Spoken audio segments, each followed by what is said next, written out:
In this video, we'll take a look at how we can split an asset into a kit, which is really useful if you actually want to partially dispose of an asset as well. First off, we need to open the asset register. So from the assets menu on the left of the screen, we go into the asset register.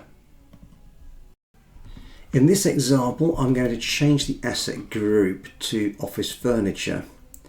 And we can see within office furniture we actually have assets where there are a number of assets that were purchased at once. So taking this example where there are 5 desks, we can actually split this into 5 separate items by clicking into the box, opening up the tools icon, and then selecting in our kit options to create a kit from the asset.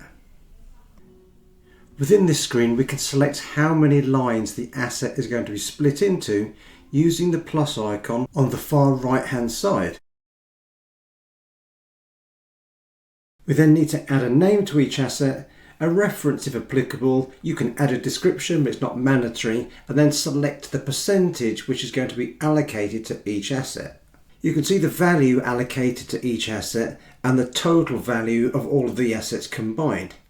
You can also see the total percentage, which will need to equal 100% before saving. The total allocated value needs to be the exact same amount as the current net book value as per the asset that we are splitting into a kit.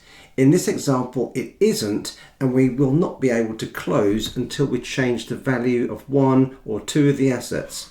So in this example, I shall change this to 749.99. And now the save button has become green and I will be able to save.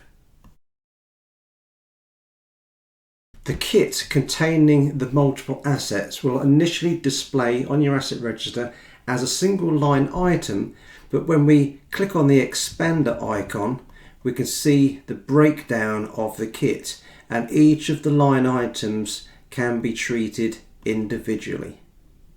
So if I want to dispose of part of this kit, I can simply select the icon and choose the dispose.